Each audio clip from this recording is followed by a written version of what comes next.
નમસ્કાર વિદ્યાર્થી મિત્રો, ફરી પાછા માતૃભાષા શિક્ષણમાં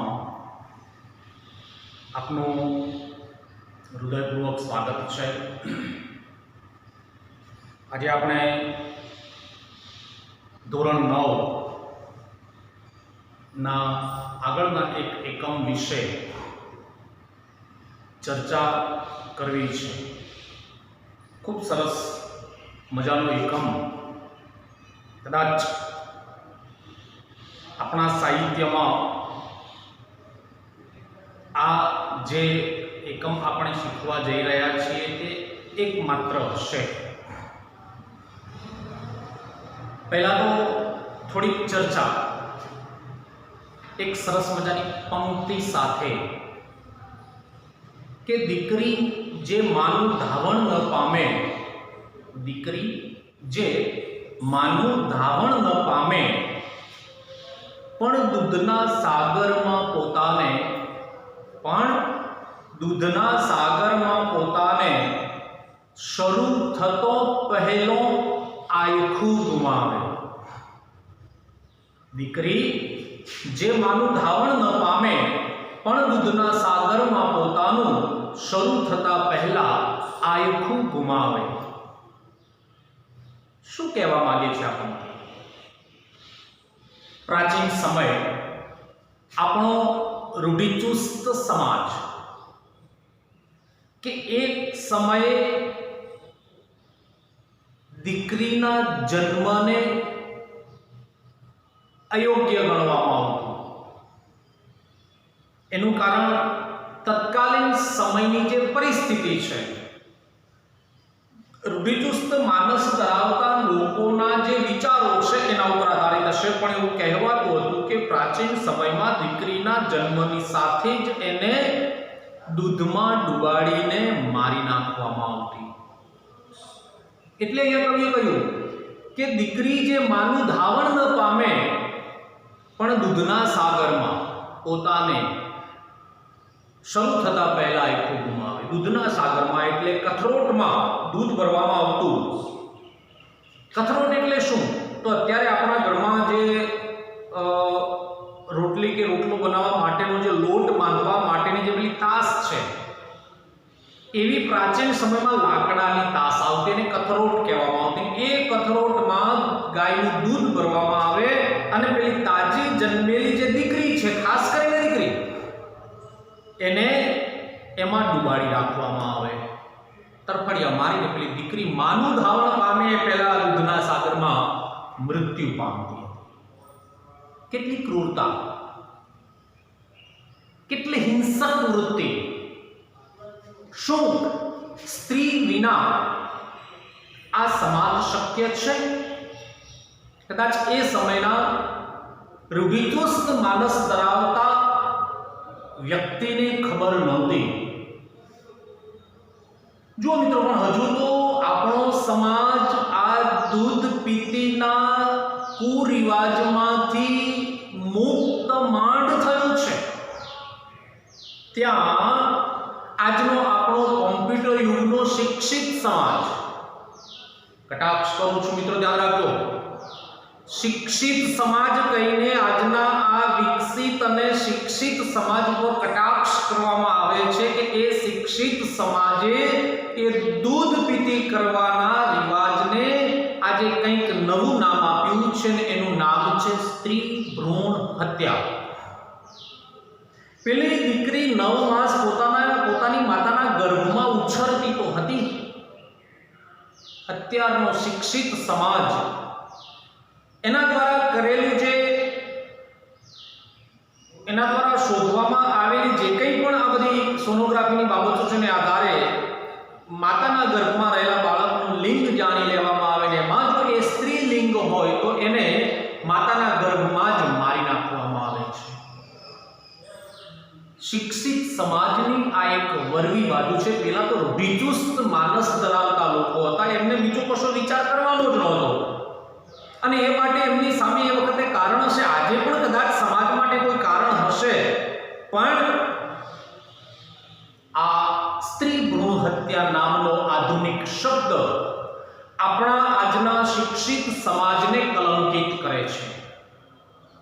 જાગૃતિ આવી છે. પણ આ સ્ત્રી ભ્રૂણ હત્યા વિશે વળી પાછી એક પંક્તિ મને કહેવાની ઈચ્છા થાય, ધ્યાનથી સાંભળજો મિત્રો, કે ફળરૂપી બીજ સૂતું માટી મહી, ફળરૂપી બીજ સૂતું માટી મહી, તાપ પાણી દઈ જગાડી અહીં. ખેતરમાં જ્યારે માટીમાં આપણે અનાજ વાવીએ છીએ ત્યારે એને તાપની પણ જરૂર પડે, પાણીની પણ જરૂર પડે. તો ફળરૂપી બીજ સૂતું માટી મહી, તાપ પાણી દઈ જગાડી અહીં. તેમ હવે કવિ શું કહેવા માંગે છે? માતૃગર્ભમાં સૂતું બાળ દીકરી તહીં, માતૃગર્ભમાં સૂતું બાળ દીકરી તહીં, કપૂતો પહોંચાડે તેને મૃત્યુ મહી. આ શિક્ષિત સમાજને લેખક કવિ અહીંયા કપૂત કહે છે કે આજનો આ શિક્ષિત બનેલો માણસ માતાના ગર્ભમાં રહેલા એ બાળકને આ પૃથ્વી ઉપર અવતરવા જ દેતો નથી, અને એ ગર્ભમાં જ દીકરી છે, સ્ત્રી છે, મારી નાખો. અહીં ભગવાન શ્રી કૃષ્ણએ કહ્યું છે કે યદા યદા હિ ધર્મસ્ય ગ્લાનિર્ભવતુ ભારતમ અભ્યુત્થાનમ અધર્મસ્ય તદાત્માનું સૃજામ્યહમ. જ્યારે જ્યારે આ પૃથ્વી ઉપર અધર્મનો વ્યાપ વધશે ત્યારે ત્યારે હું માનવ સ્વરૂપે અવતાર ધારણ કરીશ. આવું ભગવાને ગીતામાં કહેલું છે, ભાગવત ગીતામાં કહેલું છે, એમના ગીતામાં સાર છે. પણ આજે ભગવાન કેમ જન્મતા નથી? ત્યાં મને કહેવાની ઈચ્છા થાય કે જન્મનારું બાળક માતાના ગર્ભમાં હણાય છે, જન્મનારું બાળક માતાના ગર્ભમાં હણાય છે, તેમાં જ ક્યાંક ભગવાન હોય તેમ જણાય છે. આપણે ભગવાનને આ પૃથ્વી ઉપર અવતરવા દેતા જ નથી, અને એ આ શિક્ષિત સમાજની કલંકિત વરવી નબળાઈ છે. પણ મિત્રો, પરિવર્તન એ કુદરતનો નિયમ છે. દૂધ પીતી પ્રથામાંથી મુક્ત થયા તે ભલે સ્ત્રી ભ્રૂણ હત્યા નામનો નવો એક આધુનિક શબ્દ આવ્યો અને સરવાળે સ્ત્રીને જ એ અત્યાચારનો ભોગ બનવું પડ્યું. પણ આજે આપણો સમાજ થોડો જાગૃત બન્યો છે. હવે પ્રાચીન સમયના જે સ્ત્રી માટેના વિચારો હતા એમાં પરિવર્તન આવ્યું છે, અને એટલે પેલી જે સ્ત્રી છે ને એ પુરુષ સમોવડી બની છે, કદાચ એના કરતા આગળ નીકળી છે. સ્ત્રી પુરુષ સમોવડી બની છે અને સમાજ જાગૃત બન્યો છે. માટે આ સમાજના આજના, હવે એને શિક્ષિત કહીએ કે જાગૃત બનેલા સમાજની વાત કરીએ, પણ એ હવે દીકરા અને દીકરી વચ્ચેનો ભેદ મિટાવા લાગ્યો છે. દીકરા દીકરી એક સમાન એવું સમજવા લાગ્યો છે. Daughter is a not tension, daughter is a not tension, daughter is equal to tension, આવો આજનો સમાજ માનવા લાગ્યો છે. અને માટે સ્ત્રી શિક્ષણ વધ્યું છે, સ્ત્રીનું સન્માન વધ્યું છે, તેથી સમાજમાં સ્ત્રીની ઉન્નતિ થઈ છે. આજે આપણે એવા કેટલાય ઉદાહરણ જોઈએ કે પુરુષ જે કામ કરી શકે છે તે કામ સ્ત્રી પણ કરી શકે છે. અહીંયા મને પેલા નર્મદ યાદ આવે, આપણા ગુજરાતી સાહિત્યના પ્રખર વીર નર્મદ, કે એમણે સૌપ્રથમ સ્ત્રી શિક્ષણ, સ્ત્રી કેળવણીને ધ્યાનમાં લીધું. સ્ત્રી કેળવણીના ઉદ્ગાતા જેને કહીએ આપણે કવિ નર્મદ, અને એ કદાચ આજે જીવતા હોત તો આ સ્ત્રીની ઉન્નતિ જોઈને એમને ખૂબ આનંદ થયો હોત. એટલે સ્ત્રી શિક્ષણ વધ્યું છે, સ્ત્રીનું સન્માન વધ્યું છે, અને તેથી સ્ત્રીની ઉન્નતિ પણ થઈ છે. અને આ બધાનું કારણ સમાજમાં, લોકોમાં આવેલી જાગૃતિ જરૂરી છે. ક્યાં સુધી રૂઢિચુસ્ત માનસ ધરાવીને આ પૃથ્વીને આપણે કુદરતે કરેલા સર્જનમાં અવ્યવસ્થા ઊભી કરીશું? એટલે હવે આ જાગૃતિ કેમ આવી? આ જાગૃતિ કેમ આવી? તો પ્રચાર અને પ્રસાર માધ્યમો દ્વારા લોકોને જીવનની વાસ્તવિકતા સમજાવવામાં આવી કે સ્ત્રી શું છે, દીકરી શું છે. તો આજના કવિઓ પણ, પ્રાચીન સમયના પણ અને આજના કવિઓ પણ સ્ત્રી વિશે લખતા થયા. એમાં પણ માતૃ પ્રેમ વિશે, દીકરીના પ્રેમ વિશે આપણે ઘણા બધા કાવ્યો, ઘણા બધા લેખો, ઘણા બધા પુસ્તકો કદાચ વાંચી શકીએ છીએ, જાણી શકીએ છીએ, શીખી શકીએ છીએ. અને એ જે આનંદની વાત છે કે સ્ત્રીનું સન્માન હવે સમાજમાં વધ્યું છે. પ્રાચીન સમયમાં સ્ત્રી રત્નની ખાણ કહેવાતી હતી, પછી વળી પાછા એને નરકની ખાણ કહેવા માંડ્યા, અને આજે વળી પાછું એ સ્ત્રી રત્ન બનવા માંડ્યું છે. એટલે અહીં દીકરી અને મા વિશે તો ઘણું બધું લખાયું, પણ હજુ એનાથી આગળ જઈને દીકરાના લગ્ન કર્યા પછી એ દીકરાની વહુને જ્યારે ઘરે લાવવામાં આવે છે ત્યારે એની સાથે કેવું વર્તન કરવું જોઈએ, એની સાથે કેવા ભાવથી વર્તવું જોઈએ, એ પણ લોકોમાં જાગૃતિ આવવા માંડી છે. એટલે પારકા ઘરેથી આવેલી પેલી કન્યા હવે એ પોતાની દીકરી સમાન ગણવાની જે માનસિકતા છે એ પણ સમાજમાં જાગૃત થવા માંડી છે. અને એ જાગૃતિમાં વધુ ઉમેરો કરવા માટે લોકોને પોતાના ઘરે આવેલી આ દીકરાની જે વહુ છે એ દીકરાની વહુના ઘરમાં આવવાથી માંડીને ઘરના લોકોની સાથે જે હળીમળી જવાની જે વાત છે તે ક્યારે શક્ય બનશે? અરે એ દીકરાની વહુના આગમનથી ઘરનું વાતાવરણ કેવું પરિવર્તન પામ્યું છે એનો ખ્યાલ આપીને એક સુંદર ઉપદેશ આપતું કાવ્ય આપણે આજે જોવું છે. ધોરણ 9 ગુજરાતી, જેમાં કાવ્ય નંબર 9, કાવ્યનું નામ છે પુત્ર વધુનું સ્વાગત. અહીંયા મિત્રો આ શબ્દો હું તમારી સામે મૂકી દઉં. વધુ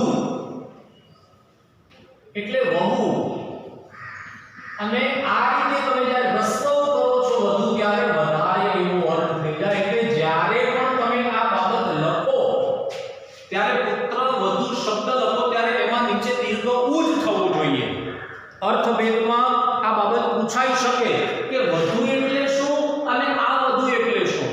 તો પુત્ર વધુનું સ્વાગત એટલે પોતાના દીકરાની વહુનું સ્વાગત. જેના કવિ છે મકરંદ દવે, જેમનું ઉપનામ છે સાઈ. કાવ્યનો સાહિત્ય પ્રકાર છે ગીત, અને પરિવાર કાવ્યો નામના તેમના કાવ્ય સંગ્રહમાંથી આ ગીત લેવામાં આવ્યું છે. સૌથી પહેલા આપણે કવિ પરિચય અને એમનું જે સાહિત્ય સર્જન છે એની થોડી ચર્ચા કરી લઈએ.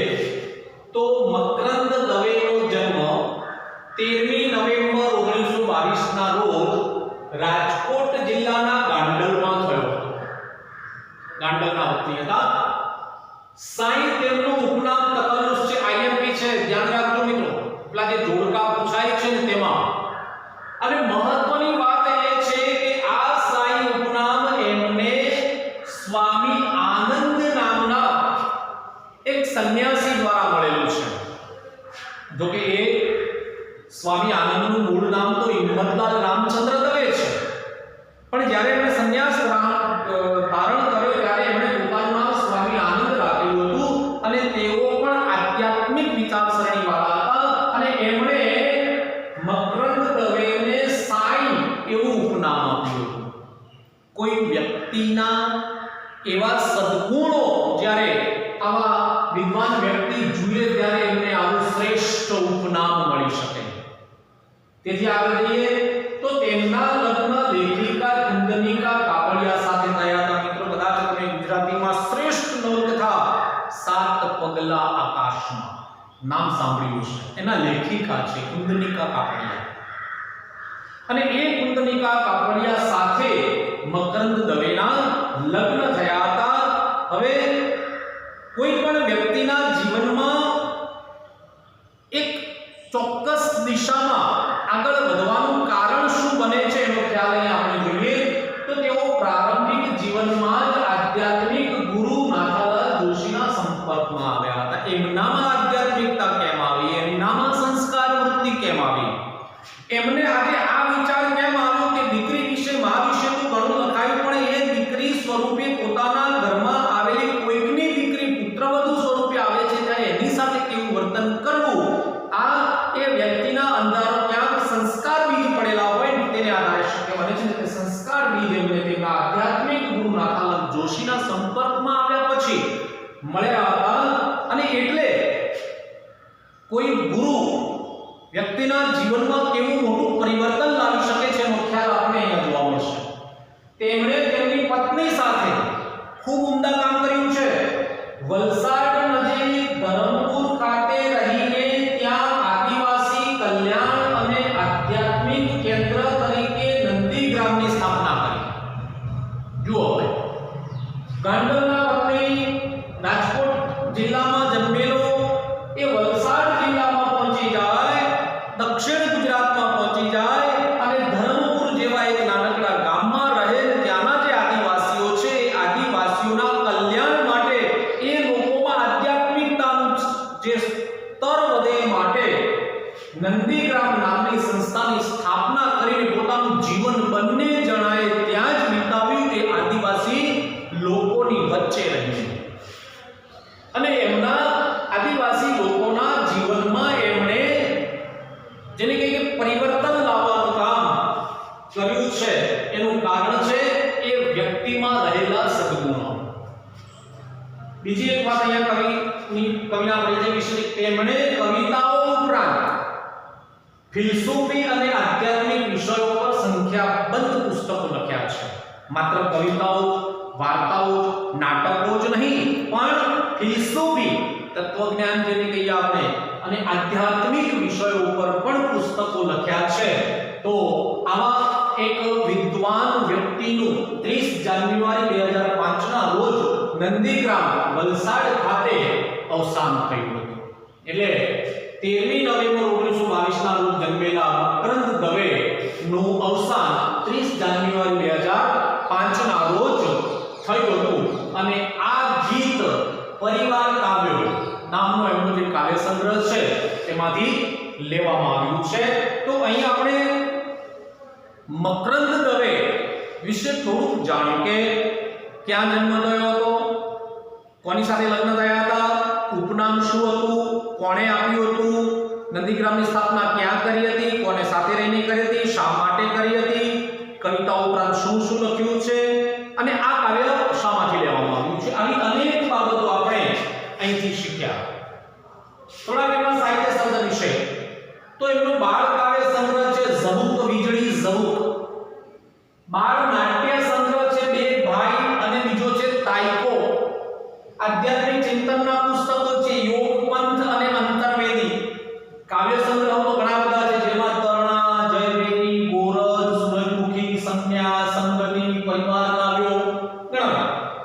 ગીત નાટિકા છે શેણી વિજાણુ, નવલકથા છે લખી અને માટીનો મહેક તો સાત, અને ભજન સંગ્રહનું સંપાદન કર્યું છે સત કેરી વાણી. તો આ રીતે આ મકરંદ દવે એક સંત પુરુષ તરીકે જેને કહી શકીએ આપણે કદાચ એમના ઉપનામને આધારે, અને આ જે કામ એમણે કર્યું છે ગરીબ આદિવાસી લોકો માટેના કારણે, એના એ વ્યક્તિ માટે આપણે કદાચ સંત પુરુષ કહી શકીએ, ઉમદા વિચારસરણીવાળા પુરુષ આપણે એમને કહી શકીએ. અને એમનું જે કાવ્ય છે પુત્ર વધુનું સ્વાગત, અહીંયા સ્વાગત શબ્દ વળી પાછી સંધિ છૂટી પૂછાય, આપણે સંધિ શીખીશું એ વખતે એની વિગતવાર ચર્ચા કરીશું, પણ આ જ્યારે સંધિ સ્વરૂપે પૂછાય છે ત્યારે સુ વત્તા આગત, આ રીતે એની સંધિ છૂટી પડે એ બાબત તમારે ધ્યાનમાં લેવાની છે.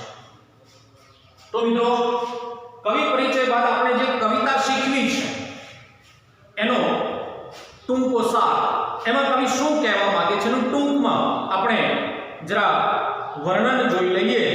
તો અત્યાર સુધી અગાઉ મેં તમને કહ્યું કે મા વિશે, દીકરી વિશે ઘણું બધું લખાયું છે, પિતા વિશે પણ હવે તો લખાવાનું શરૂ થયું છે.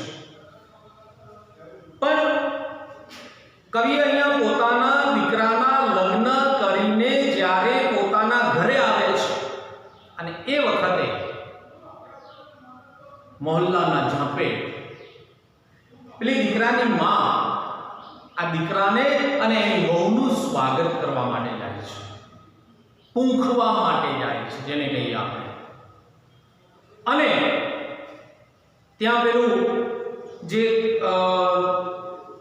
સ્ત્રીઓ છે એ વળી પાછી ગીત પણ ગાય. અવળે અવળે પૂંખે રે મોટા જોટા. જો આ આપણી સંસ્કૃતિ છે. એ વખતે પેલી માને જોટું કહેવા છતાં ખોટું નથી લાગતું. કેમ? દીકરાના લગ્ન થયા છે, લક્ષ્મી જેવી વહુ એમના ઘરમાં આવી રહી છે. તો એ દીકરાની વહુના આગમનને કવિએ પોતાના ઘરમાં લક્ષ્મીજીના આગમન સાથે સરખાવીને તેનું મહત્વ વધારી દીધું.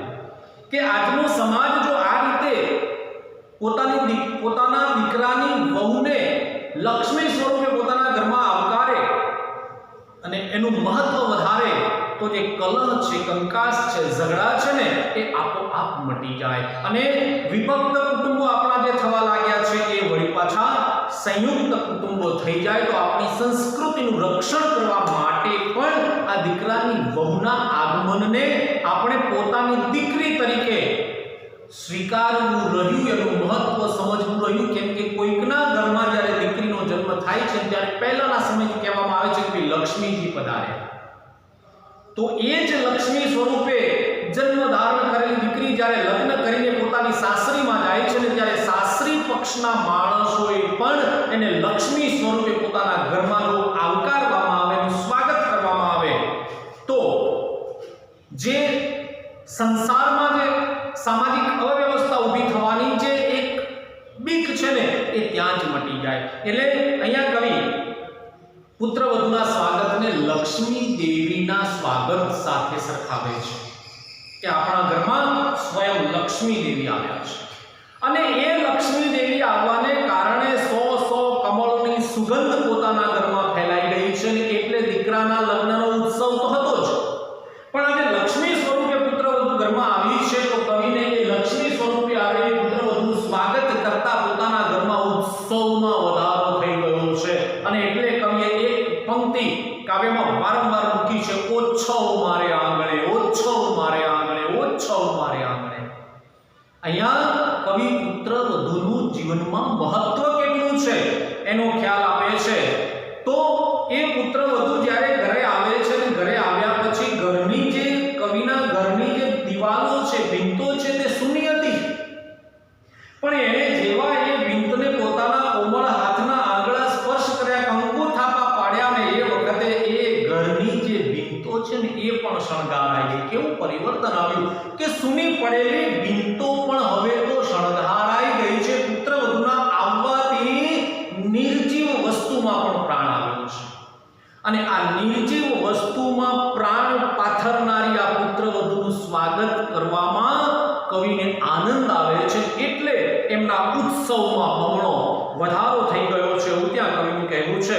વળી પાછું એ પુત્રવધુના આગમન પછી ભીંતો તો શણગારાઈ ગઈ, પણ એ જ્યારે બોલે છે, એની જે વાણી છે, એની વાણીમાંથી વહાલપ નીકળે છે,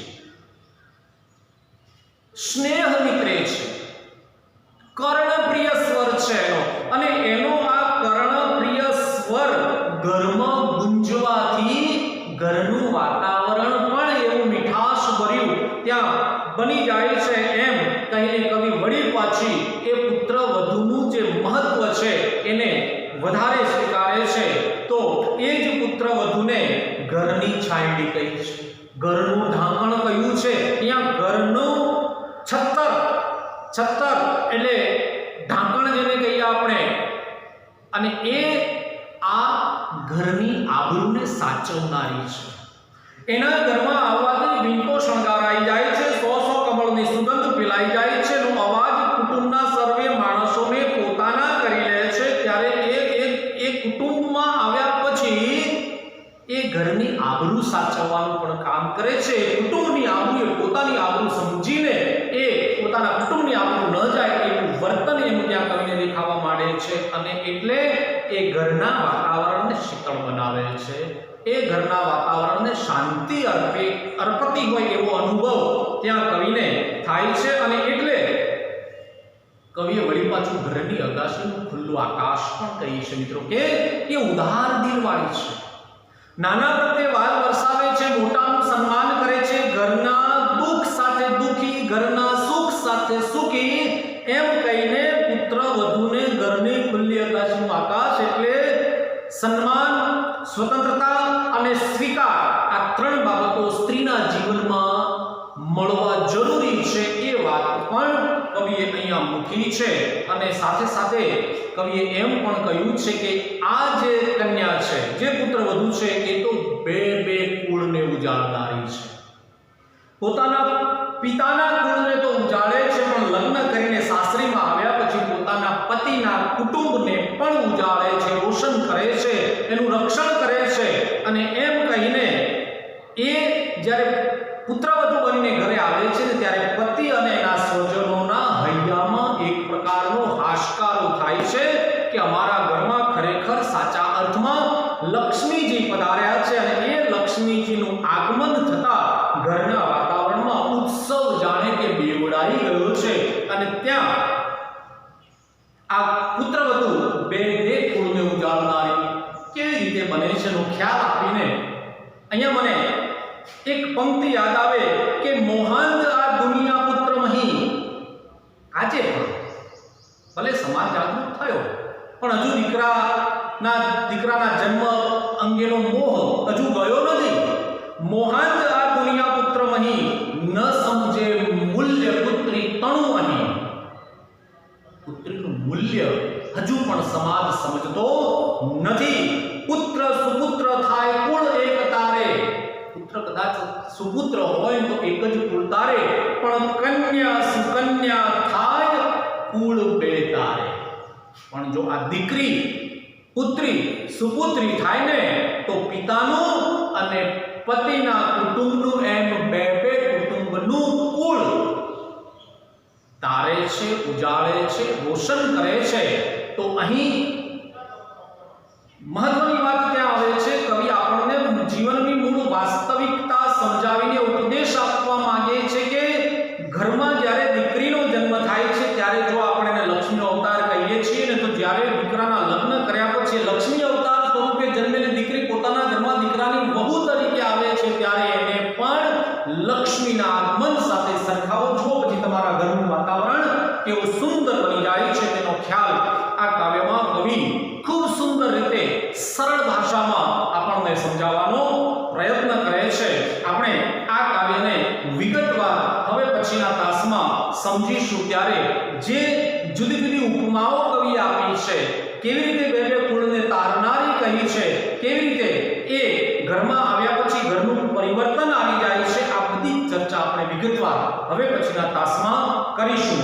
તો અહીં તમે આ બાબતને બરાબર સમજ્યા હશો, કાવ્યને બરાબર મેં જે ટૂંકમાં સમજ આપી તે કવિ પરિચય, એમના સાહિત્ય સર્જન વિશે અને વર્તમાન સમયમાં ખરેખર સ્ત્રી ઉન્નતિની કેટલી જરૂર છે, સ્ત્રી સન્માનની કેટલી જરૂર છે, સ્ત્રી સ્વતંત્રતાની કેટલી જરૂર છે તેનો ખ્યાલ પણ આપણને આ કાવ્યમાંથી જોવા મળે છે.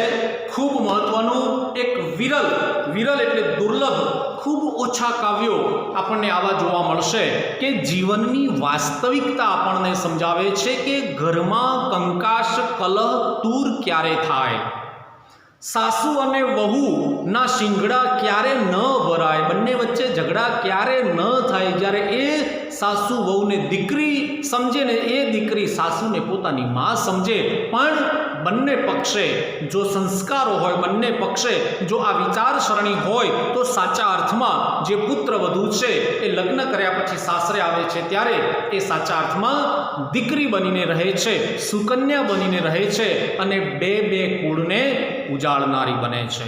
તો મિત્રો આજે લેખક પરિચય, કવિ પરિચય અહીંયા જે લખેલો છે તે અને જે સાહિત્ય તમને અહીંયા સમજાવ્યું છે તે તમારે તમારી નોટમાં લખવાનું છે. ધન્યવાદ.